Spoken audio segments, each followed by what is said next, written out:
सफेद कागज पर काले अक्षरों में लिखी ये शिकायत एक सवाल है सरकार से, चुनावी सिस्टम से, जो निष्पक्ष चुनाव के लिए अपनी जी जान से काम करती है, लेकिन फिर भी सवाल के कटघरे में खड़ी है।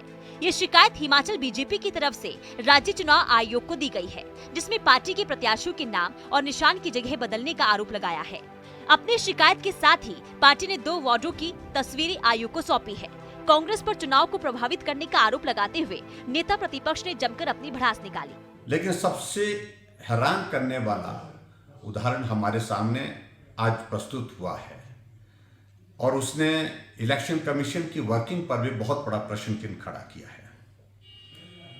मैंने व्यक्तिगत रूप से इलेक्शन कमिश्नर से भी बात, उस मतदान को निष्पक्षता के साथ होने से बाधित किया है। एक उदाहरण मैं आपके सामने प्रस्तुत कर रहा हूं। शिमला का, छोटा शिमला का हमारा ward number 28, Bharatiya Janata party के हमारे वहां से प्रत्याशी संजीव चौहान हैं। इलेक्शन कमीशन ने जिस दिन सिंबल अलॉट किया, उन्हें कहा कि आपका सिंबल नंबर 1 पर होगा और कांग्रेस को नंबर 3 पर दिया। लेकिन आज भी अगर इलेक्शन कमीशन की साइट पर नजर मारे तो उसी तरह से है। लेकिन जब ईवीएम वहां पर रखी गई, उसमें भारतीय जनता पार्टी का संजीव चौहान का नंबर 1 की बजाय उसका नंबर 2 कर दिया गया, दूसरे नंबर पर चुनाव चिन्ह कर दिया गया और कांग्रेस का जो तीसरे नंबर पर था उसको नंबर 1 पर कर दिया। इससे बड़ा दुर्भाग्यपूर्ण घटना हो नहीं सकती। पार्टी प्रदेश अध्यक्ष ने भी चुनाव में धांधली के आरोप लगाते हुए कई सवाल उठाए और मतदान पेटी में हुए बदलावों को चुनावों में धांधली की प्रकाष्ठा बताया।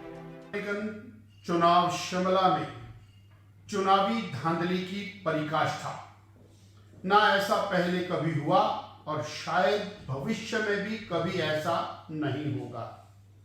कांग्रेस सरकार ने कांग्रेस के उम्मीदवारों को धक्के से जिताने के लिए और मशीन के अंदर उनके चुनाव चिन्ह की प्लेसमेंट को बदलने का काम किया। ये 30 कंगनाधार के अंदर जो स्क्रीनशॉट चुनाव आयोग की वेबसाइट का, इसके अंदर भारतीय जनता पार्टी का उम्मीदवार और श्रीमती रेणु चौहान तीसरे नंबर पर, जो आज की डेट में 10:47 के ऊपर डाउनलोड किया है, उसमें भी भारतीय जनता पार्टी का उम्मीदवार रेणु चौहान और कमल का फूल तीसरे नंबर पर। परंतु जब मशीन खोली तो मशीन खोलने के बाद भारतीय जनता पार्टी की उम्मीदवार चौथे नंबर के ऊपर। ये इससे बड़ा सरकार की, कांग्रेस पार्टी की जो धांधली है, उसका कोई उदाहरण नहीं हो सकता। इस शिकायत में जिस वार्ड का जिक्र किया गया वो छोटा शिमला शुरू से ही हॉट सीट बना हुआ है, जिसे जीतना कांग्रेस के लिए साख का सवाल है तो बीजेपी के लिए खुद को साबित करने का मौका। ऐसे में जब इस सीट पर प्रत्याशी के नाम और निशान की जगह को बदला गया तो ये शिकायती लहजा और सवाल जायज थे। यानी वोटिंग के दिन भी सियासत और आरोपों का दौर नहीं थमा। इसे कांग्रेस भले चुनावी दांव बताए, लेकिन सवाल का जवाब ढूंढना जरूरी है। सूर्य समाचार के लिए शिमला से अरुण उनियाल की रिपोर्ट।